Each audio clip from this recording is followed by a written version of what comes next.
Hi, my name is Tim Glenkowski. I'm the Executive Director of the National Eucharistic Congress, and I want to tell you a story about how an encounter with Jesus in the Eucharist changed my life. So, I grew up in a pretty devout Catholic family.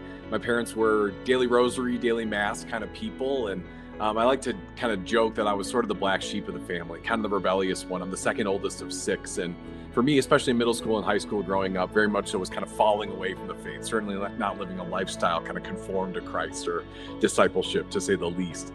And I think for me, looking back on it, there were questions about whether the faith was true and whether it was relevant, whether it really had anything to offer in a compelling way to life. But I think more than anything, it was just, I knew that there was a cost to following Christ, and I wasn't sure if he was real enough or true enough or whether it was good enough to do that, to kind of make that decision to live the fullness of the faith. And so very much so just kind of rebelled throughout middle school and high school in a variety of different ways. And a lot of that changed when I went, my mom sort of forced me on a bus to go to a youth conference in a place called Steubenville, Ohio. And I was devastated, mortified. When I got there, really kind of didn't want to be there, was sort of turned off by the whole thing. But that first night, there was a speaker who gave a talk where for the very first time in my life, I heard not just what the church taught or what the church wanted us to do, but sort of why any of it mattered. I heard the story of what God had done in Jesus and through Jesus for me, and something about it really just struck me as very potentially true. And so that question started to burn in my mind. What if this is all real and true? And the next day, that Saturday, kind of at this weekend conference, I'm wandering around campus, just kind of agonized, plagued by this question and what that might mean for my life.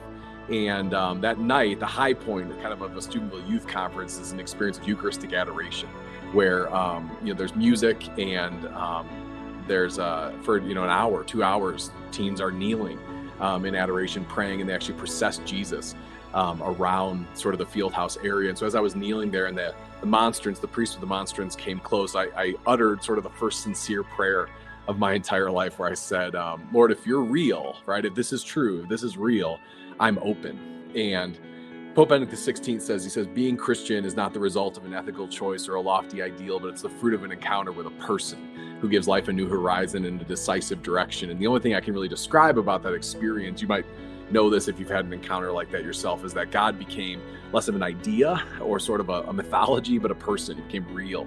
And I recognized that he was available and that it was all true.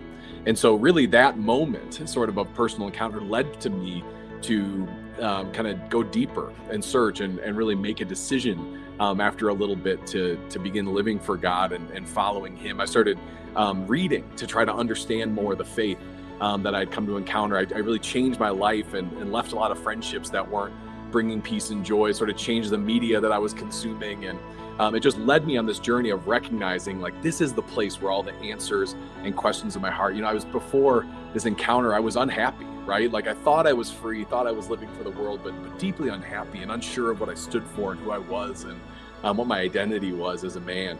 And I really felt like there was something there, a taste of something that was so real that it left me searching more. And I found in the peace and in the quiet of daily mass and of prayer and of praying the rosary, a relationship that started filling my life and changing me and making me more of who I wanted to be, more free, more alive, less constrained, less anxious. All those things kind of started happening. So God is good. I would encourage you to really just yourself be open to that encounter. If you've never had it, or if you kind of need a new one, to ask God to become real and true to you in a new way in whatever he's calling you to in your life. So thanks so much for listening. God bless you.